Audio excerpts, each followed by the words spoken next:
Hello everyone, स्वागत है आप सभी का आपके अपने YouTube channel the exam tutor में। फ्रेंड्स, जैसा कि आप सभी जानते हैं कि जीके जीएस की सीरीज़ में हम कर रहे हैं आरआरबी एनटीपीसी के लिए बहुत ही इंपॉर्टेंट क्वेश्चन आंसर्स को। और इस सीरीज़ में ये हमारी 35th वीडियो है। इससे पहले 34 क्वेश्चन पेपर्स की वीडियोज़ मैं अपलोड कर चुकी हूँ, उनका लिंक आपको डिस्क्रिप्शन में मिल जाएगा। अगर आपने वो वीडियोज़ नहीं देखी हैं तो प्लेलिस्ट में जाकर देख सकते हैं। इन वीडियोज़ में आपको वही क्वेश्चंस मिलते हैं जो कि या तो प्रीवियस ईयर में एग्जाम में पूछे जा चुके हैं या फिर जिनके पूछे जाने की पॉसिबिलिटीज़ काफ़ी ज़्यादा होती है। फ्रेंड्स देखिए, वैसे तो ये वीडियो जो है आरआरबी एनटीपीसी के एग्ज़ाम को ध्यान में रखते हुए बनाई गई है, लेकिन अगर आप किसी भी एग्ज़ाम की तैयारी करते हैं जिसमें जीएस पोर्शन एक इंपॉर्टेंट रोल प्ले करता है तो ये वीडियो आपके लिए काफ़ी हेल्पफुल रहने वाला है। तो वीडियो में एंड तक ज़रूर बने रहिएगा। तो चलिए बिना देरी करते हुए बढ़ते हैं अपने क्वेश्चन की ओर, जिसमें हमारा फर्स्ट क्वेश्चन है, with reference to abundant elements in Earth's crust, which among the following is the most abundant metal in the Earth's crust? पृथ्वी की भूपर्पटी में प्रचुर तत्वों के संदर्भ में निम्नलिखित में से कौन सी धातु पृथ्वी की पर्पटी में सबसे प्रचुर मात्रा में पाई जाती है? तो देखिए फ्रेंड्स, जो हमारी अर्थ क्रस्ट है उसमें कौन कौन से एलिमेंट्स पाए जाते हैं तो देख लेते हैं। देखिए, सबसे ज़्यादा ऑक्सीजन पाई जाती है 46.0%। कितना? 46% पाई जाती है ऑक्सीजन। उसके बाद सिलिकॉन 28.2% पाई जाती है। उसके बाद एल्यूमिनियम 8.23% होता है। आयरन जो है हमारा 5.63% होता है और जो कैल्शियम होता है ये होता है 4.15%। इसके बाद अदर एलिमेंट्स भी पाए जाते हैं जो कि बहुत कम मात्रा में होते हैं। जो मेजर एलिमेंट हैं अर्थ क्रस्ट के वो मैंने आपको बता दिए हैं। अब ऑप्शन देख लेते हैं। ऑप्शन में दिया है एल्यूमिनियम। एल्यूमिनियम जो है कितना होता है? 8.23% होता है। तो आंसर यही हो जाएगा हमारा ऑप्शन 2, एल्यूमिनियम। नेक्स्ट देख लेते हैं। नेक्स्ट क्वेश्चन है हमारा,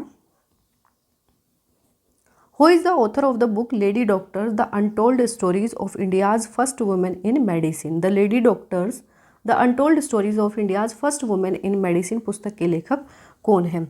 तो देखिए फ्रेंड्स, जो ये पुस्तक है lady doctors the untold stories of India's first women in medicine, ये लिखी है कविता राव ने। किसके द्वारा लिखी गई है ये पुस्तक? कविता राव के द्वारा लिखी गई है। अब देखिए, इसमें ऑप्शन में दिया है जयराम रमेश। जयराम रमेश के द्वारा लिखी गई पुस्तक कौन सी है? Light of Asia. Light of Asia पुस्तक किसके द्वारा लिखी गई है? ये लिखी गई है जयराम रमेश की। काफ़ी इंपॉर्टेंट है, एग्जाम में बहुत बार क्वेश्चन पूछा जाता है तो याद रखिएगा। लाइट ऑफ एशिया पुस्तक लिखी गई है जयराम रमेश के द्वारा। एक पुस्तक और पूछी जाती है, God of small things. God of small things ये किसके द्वारा लिखी गई है? ये लिखी गई है अरुंधति रॉय। अरुंधति रॉय के द्वारा लिखी गई है गॉड ऑफ स्मॉल थिंग्स। तो याद रखिएगा। और ये जो पुस्तक है lady doctors the untold stories of India's first women in medicine, ये लिखी है कविता राव ने, ऑप्शन 2। नेक्स्ट देख लेते हैं। नेक्स्ट क्वेश्चन है हमारा, dash of the constitution of India provides that no discrimination can be made against a citizen on ground only of race, religion, caste और प्लेस ऑफ बर्थ और एनी ऑफ देम? भारत के संविधान के dash में प्रावधान है कि किसी नागरिक के खिलाफ केवल नस्ल, धर्म, जाति या जन्म स्थान या इनमें से किसी के आधार पर कोई भेदभाव नहीं किया जा सकता है। तो देखिए फ्रेंड्स, ऐसा कौन सा आर्टिकल है जिसमें ऐसा प्रावधान दिया गया है कि किसी भी नागरिक के खिलाफ केवल जो धर्म, जाति या जन्म स्थान है इनके आधार पर कोई भी भेदभाव नहीं किया जाएगा? तो यह आर्टिकल 15। आर्टिकल 15 में ये दिया गया है। इस पर एक मूवी भी बनी है आर्टिकल 15 के नाम से, आप चाहे तो उसको देख सकते हैं, अच्छी मूवी है आर्टिकल 15। ये देखिए, जो हमारे फंडामेंटल राइट्स हैं उनके अंतर्गत आता है आर्टिकल 15। ये कहाँ से कहाँ तक हैं? तो 12 से 35 तक जो है हमारे फंडामेंटल राइट्स दिए गए हैं भारत के संविधान में। तो इस क्वेश्चन का आंसर हो जाएगा ऑप्शन 2, आर्टिकल 15। नेक्स्ट देख लेते हैं। नेक्स्ट क्वेश्चन है हमारा, which of the following is called the power house of the cell? निम्नलिखित में से किसे कोशिका का पावर हाउस कहा जाता है? तो देखिए फ्रेंड्स, जो हमारी सेल होती है उसमें कुछ ऑर्गेनेल्स पाए जाते हैं जिन्हें सेल ऑर्गेनेल्स कहा जाता है। उनमें से जो माइटोकॉन्ड्रिया है, माइटोकॉन्ड्रिया को जो है, जो सेल है, सेल का पावर हाउस कहा जाता है। क्यों? क्योंकि इसमें जो है, जो हमारा फूड है, फूड से एनर्जी जनरेट करने का काम कौन करता है? माइटोकॉन्ड्रिया करता है। और वो एनर्जी किसकी फॉर्म में होती है? तो ATP, adenosine try phosphate, phosphate इसको कहा जाता है। तो एटीपी जनरेट करने का काम कौन करता है? माइटोकॉन्ड्रिया करता है, तो इसीलिए इसको power house of the cell कहा जाता है। Option 2 will be the right answer. Next देख लेते हैं। नेक्स्ट क्वेश्चन है हमारा, which one of the following is not a basic principle of micro finance institutions in India? निम्नलिखित में से कौन सा भारत में सूक्ष्म वित्त संस्थानों का मूल सिद्धांत नहीं है? तो इनमें से भारत में जो सूक्ष्म वित्त संस्थान हैं उनका मूल सिद्धांत कौन सा नहीं है? तो इसका आंसर हो जाएगा large amounts of loan. Large amounts of loan जो है, ये जो सूक्ष्म वित्त संस्थान है उनका मूल सिद्धांत नहीं है। Option 4 will be the right answer. Next देख लेते हैं। नेक्स्ट क्वेश्चन है हमारा, the pH of neutral solution is dash on the pH scale. pH पैमाने का तटस्थ घोल का pH कितना होता है? तो देखिए फ्रेंड्स, इसमें पूछा है न्यूट्रल सॉल्यूशन का। न्यूट्रल सॉल्यूशन, अब देखिए जो pH होता है 7 पे होता है न्यूट्रल। 7 से जो नीचे के होते हैं 5, 4, 3, 2, 1, ये क्या होंगे? ये एसिडिक नेचर के होते हैं, एसिडिक नेचर। 8, 9, 10, 11, 12, 13 और 14, 7 से ऊपर के जितना भी pH होगा वो होते हैं बेसिक नेचर के। किसके? बेसिक नेचर के। तो याद रखिएगा 7 पे क्या होता है? न्यूट्रल होता है। आंसर हो जाएगा हमारा ऑप्शन 3, 7। नेक्स्ट देख लेते हैं। नेक्स्ट क्वेश्चन है हमारा, which of the following keyboard shortcuts is use to lock your PC in a Windows 10 operating system? आपके पीसी को विंडो 10 ऑपरेटिंग सिस्टम में लॉक करने के लिए निम्नलिखित में से किस कुंजी बोर्ड शॉर्टकट का उपयोग किया जाता है? तो देखिए फ्रेंड्स, पीसी को विंडो 10 में ऑपरेटिंग सिस्टम में लॉक करने के लिए किस शॉर्टकट का इस्तेमाल किया जाता है? तो ये किया जाता है विंडोज़ लोगो की प्लस एल। विंडोज़ लोगो की प्लस एल का इस्तेमाल किया जाता है पीसी को विंडो 10 ऑपरेटिंग सिस्टम में लॉक करने के लिए। Option 3 will be the right answer. Next देख लेते हैं। नेक्स्ट क्वेश्चन है हमारा, tetanus is a serious disease of the nervous system caused by A toxin producing dash. Tetanus तंत्रिका तंत्र की एक गंभीर बीमारी है जो विष पैदा करने वाले किसके कारण होती है? तो देखिए फ्रेंड्स, जो टिटनस है ये नर्वस सिस्टम की एक डिजीज़ होती है और सीवियर डिजीज़ होती है, और ये किसके द्वारा होती है? तो बैक्टीरिया, इसे बैक्टीरिया कोज करता है, और बैक्टीरिया का नाम क्या है? तो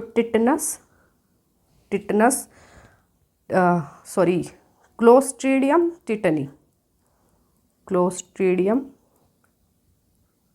टिटनी इसका नाम होता है, जो ये बैक्टीरिया होता है, और ये कोज करता है क्या? टिटनस की जो डिजीज़ होती है उसको, क्लोस्ट्रीडियम टिटनी। तो इस क्वेश्चन का आंसर हो जाएगा हमारा ऑप्शन 4। नेक्स्ट देख लेते हैं। नेक्स्ट क्वेश्चन है हमारा, which of the following tribes is not native to the state of Tamil Nadu? निम्नलिखित में से कौन सी जनजाति तमिलनाडु राज्य की मूल निवासी नहीं है? तो इनमें से कौन सी ऐसी जनजाति है जो तमिलनाडु राज्य से संबंधित नहीं है? तो भूटिया जनजाति। भूटिया जनजाति जो है ये सिक्किम से रिलेटेड है। कहाँ की जनजाति है ये? किस राज्य की जनजाति है? सिक्किम राज्य की जनजाति है भूटिया जनजाति। तो इस क्वेश्चन का आंसर हो जाएगा ऑप्शन 3 भूटिया। नेक्स्ट क्वेश्चन है हमारा, the 19th century Nasiyan temple of Soniji at Ajmer is dedicated to. Ajmer में सोनी जी का 19वीं शताब्दी का नसिया मंदिर समर्पित है। किसे समर्पित है ये पूछा है क्वेश्चन में। तो देखिए फ्रेंड्स, ये जो अजमेर में सोनी जी का मंदिर है इसको बनवाया गया था सेठ मूलीचंद सोनी जी और नेमीचंद सोनी जी के द्वारा, इसीलिए इसे सोनी जी का टेम्पल कहा जाता है। और ये जैनियों के दिगंबर संप्रदाय का प्रमुख मंदिर है। इसकी जो नींव है ये रखी गई थी 18 अक्टूबर 1864 में, और जो इसमें मूर्ति है उसकी स्थापना की गई थी 26 मई 1865 में, जो है इसमें मूर्ति की स्थापना की गई थी। और ये किसको समर्पित है ये जो टेम्पल है? तो ये लॉर्ड ऋषभदेव को समर्पित है ये जो मंदिर है। तो आंसर हो जाएगा हमारा ऑप्शन 2 लॉर्ड ऋषभदेव। नेक्स्ट देख लेते हैं। नेक्स्ट क्वेश्चन है हमारा, separating cotton from the seeds by combing is called. कंघी करके कपास को बीज से अलग करना क्या कहलाता है? तो देखिए फ्रेंड्स, जो कपास के बीज होते हैं उनको रेशों से अलग करने की जो प्रक्रिया होती है उसे कहा जाता है ओटाई। क्या कहा जाता है? ओटाई कहा जाता है उसे। और इसमें कंघी करके कपास के जो रेशे होते हैं उनको बीजों से अलग किया जाता है। तो इसको इंग्लिश में बोला जाता है गिनिंग। क्या कहा जाता है? Ginning. Option 3 will be the right answer, ginning या फिर ओटना इसको कहा जाता है। नेक्स्ट देख लेते हैं। नेक्स्ट क्वेश्चन है हमारा, reversed as Karnataka Sangeet Pitamah dash is one of the most eminent musician. Karnataka Sangeet Pitamah के रूप में प्रतिष्ठित सबसे प्रतिष्ठित संगीतकारों में से एक है। कौन है? कर्नाटक संगीत पितामह के रूप में किसे जाना जाता है? तो पुरंदरदास। पुरंदरदास को जो है कर्नाटक संगीत पितामह के रूप में जाना जाता है। तो याद रखिएगा, आंसर हो जाएगा ऑप्शन 1।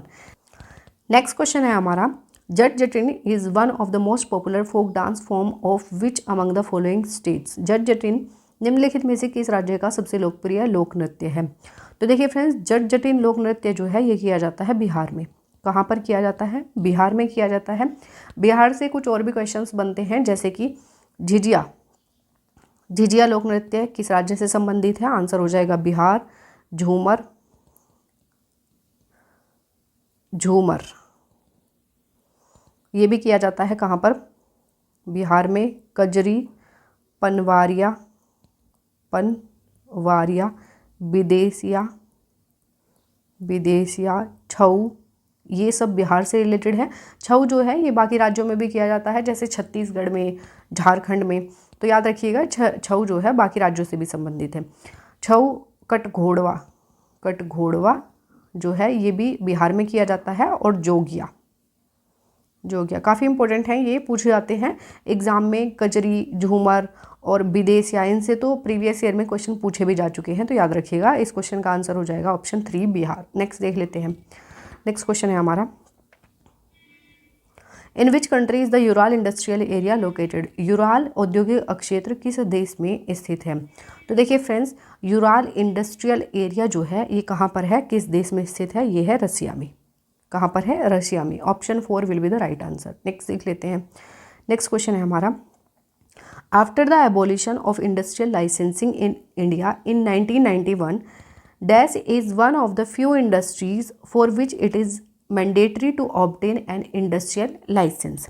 1991 में भारत में औद्योगिक लाइसेंसिंग की समाप्ति के बाद डैश उन कुछ उद्योगों में से एक है जिसके लिए औद्योगिक लाइसेंस प्राप्त करना अनिवार्य है। तो देखिए फ्रेंड्स, 1991 में भारत में औद्योगिक लाइसेंसिंग की समाप्ति की गई थी और उसके बाद कुछ ऐसे औद्योगिक क्षेत्र थे जिनके लिए लाइसेंस प्राप्त करना काफ़ी इम्पोर्टेंट था। वो कौन कौन से क्षेत्र हैं, औद्योगिक क्षेत्र हैं? तो जैसे कि शराब हो गया, सिगरेट हो गया, खतरनाक जो रसायन होते हैं उनके लिए औद्योगिक जो लाइसेंस है वो लेना ज़रूरी है। औद्योगिक विस्फोटक, इलेक्ट्रॉनिक्स और जो मेडिसिन्स हैं, मेडिसिन्स इंडस्ट्रीज़ हैं और जो फार्मास्यूटिकल्स हैं, उनके लिए जो है लाइसेंस लेना बहुत ज़्यादा ज़रूरी है, अनिवार्य है। तो इस क्वेश्चन में यही पूछा है कि उनमें से कौन सा एक ऐसा उद्योग है जिसके लिए औद्योगिक लाइसेंस प्राप्त करना अनिवार्य है। तो इसका आंसर हो जाएगा alcohol. Option 3 will be the right answer, alcohol. Next देख लेते हैं। नेक्स्ट क्वेश्चन है हमारा, the point on the supply curve at which A firm earns only normal profit is called the. आपूर्ति वक्र पर वह बिंदु जिस पर एक फर्म केवल सामान्य लाभ अर्जित करती है उसे क्या कहा जाता है? तो आपूर्ति वक्र या सप्लाई कर्व इसे कहा जाता है। उस पर एक बिंदु या फिर एक पॉइंट ऐसा कौन सा है जिस पर वो जो फर्म है केवल सामान्य लाभ, नॉर्मल प्रॉफिट अर्जित करती है, उसे कहा जाता है ब्रेक इवन पॉइंट। क्या कहा जाता है? ब्रेक इवन पॉइंट या सम विच्छेद बिंदु इसको कहा जाता है। तो option 2 will be the right answer. Next देख लेते हैं। नेक्स्ट क्वेश्चन है हमारा, the SI unit of length is. लंबाई की एसआई इकाई क्या है? तो जो लंबाई की एसआई यूनिट होती है वो होती है मीटर, हम सभी जानते हैं, ऑप्शन 1। नेक्स्ट देख लेते हैं। नेक्स्ट क्वेश्चन है हमारा, the second Buddhist council in Vaishali was conducted by. Vaishali में द्वितीय बौद्ध संगीति का संचालन किसने किया था? तो देखिए फ्रेंड्स, जो बौद्ध संगीति हैं ये कितनी हुई हैं? 4 हुई हैं। ये आपको पता होना चाहिए कौन कौन सी, कब हुई थी, कहाँ पर हुई थी और इनकी अध्यक्षता किसने की थी। तो देख लेते हैं। पहली जो हुई थी ये हुई थी 483 ईसा पूर्व में। कब हुई थी? 483 ईसा पूर्व में हुई थी। कहाँ पर हुई थी? तो ये हुई थी राजगृह में। कहाँ पर? राजगृह में हुई थी। इसकी जो अध्यक्षता की थी ये महाकश्यप ने की थी। किसने की थी? महाकश्यप ने की थी। दूसरी की बात करें तो ये 100 साल बाद हुई, 383 ईसा पूर्व में, 383 ईसा पूर्व में। कहाँ पर हुई थी? वैशाली में हुई थी, वैशाली में हुई थी। और इसकी जो अध्यक्षता थी ये की थी सबा कामी ने, सबा कामी ने जो है इसकी अध्यक्षता की थी। बात करें तीसरी की, तीसरी जो बौद्ध संगीति हुई थी तो ये हुई थी 250 ईसा पूर्व में। और कहाँ पर हुई थी? तो ये हुई थी पाटलिपुत्र में, पाटलिपुत्र में ये जो बौद्ध संगीति है ये हुई थी। और इसकी जो अध्यक्षता की थी ये की थी मोगलीपुत्तिस ने, मोगलीपुत्तिस ने इसकी अध्यक्षता की थी। और ये जो बौद्ध संगीति है ये किसके संरक्षण में हुई थी? ये हुई थी अशोक के संरक्षण में। दूसरी बौद्ध संगीति हुई थी ये हुई थी कालाशोक के संरक्षण में। चौथी की बात करें, चौथी हुई 72 ईस्वी में। और कहाँ पर हुई थी? तो कश्मीर के कुंडलवन में। कहाँ पर? कश्मीर के कुंडलवन में ये आयोजित की गई थी। और इसकी अध्यक्षता की थी वसुमित्र ने। किसने? वसुमित्र ने इसकी अध्यक्षता की थी। और ये किसके संरक्षण में हुई थी? तो ये कनिष्क के संरक्षण में हुई थी, याद रखिएगा। तो ये चारों बौद्ध संगीति जो हैं ये आपको पता होनी चाहिए। अध्यक्षता किसने की थी, कहाँ पर हुई और कब हुई, ये सब आपको पता होना चाहिए। तो इस क्वेश्चन का आंसर जो है हमारा बनेगा कालाशोक। कालाशोक ने जो है जो द्वितीय बौद्ध संगीति हुई थी उसका संचालन किया था। तो आंसर हो जाएगा ऑप्शन 4। नेक्स्ट देख लेते हैं। नेक्स्ट क्वेश्चन है हमारा, Kuroshio current flows in which of the following oceans. Kuroshio धारा निम्नलिखित में से किस महासागर में बहती है? तो कुरोशियो धारा बहती है पैसिफिक ओशन में या प्रशांत महासागर में जो है कुरोशियो धारा बहती है। तो आंसर हो जाएगा ऑप्शन 2। नेक्स्ट देख लेते हैं।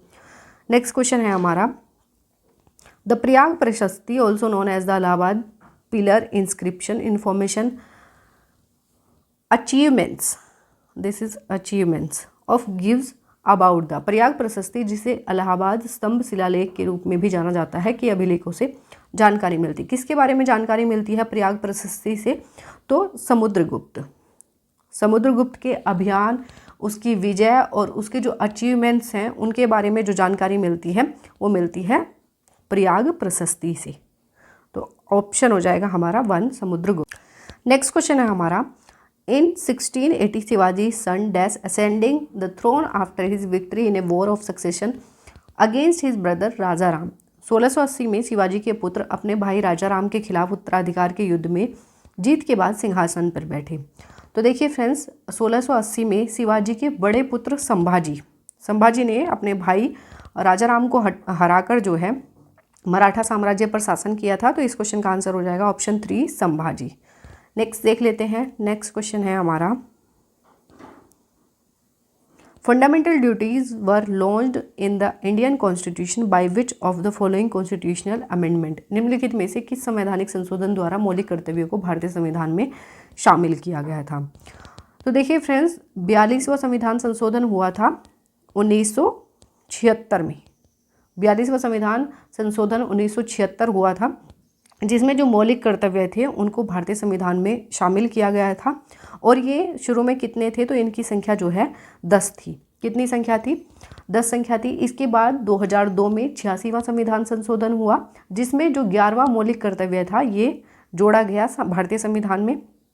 और ये जो हमारे मौलिक कर्तव्य हैं ये किस भाग में दिए गए हैं? तो भाग 4A, भाग 4A में दिए गए हैं हमारे मौलिक कर्तव्य। और इन्हें स्वर्ण सिंह समिति की सिफारिशों के आधार पर भारतीय संविधान में शामिल किया गया था, ये भी याद रखिएगा। और ये जो मौलिक कर्तव्य हैं ये किस देश के संविधान से लिए गए हैं? तो रूस के संविधान से, रूस के संविधान से लिए गए हैं जो हमारे मौलिक कर्तव्य हैं। तो याद रखिएगा, जो मौलिक कर्तव्य हैं ये 42वें संविधान संशोधन 1976 के तहत जो है भारतीय संविधान में शामिल किए गए थे। तो आंसर हो जाएगा ऑप्शन 3। नेक्स्ट देख लेते हैं। नेक्स्ट क्वेश्चन है हमारा, in which of the following sub ranges of the Himalayas is the Baltoro glacier located. Baltoro glacier निम्नलिखित में से हिमालय की किस उपश्रेणी में स्थित है? तो देखिए फ्रेंड्स, हिमालय की कितनी श्रेणियां हैं? तो 4 श्रेणियां हैं, देख लेते हैं। ट्रांस हिमालय, सबसे पहले ट्रांस हिमालय, उसके बाद आता है great Himalaya, great Himalaya, middle Himalaya, middle Himalaya, और उसके बाद आता है हमारा शिवालिक, शिवालिक। ये 4 श्रेणियां हैं किसकी? हिमालय की। इनमें से जो ट्रांस हिमालय है, ट्रांस हिमालय में कुछ श्रेणियाँ आती हैं जैसे कि काराकोरम, लद्दाख,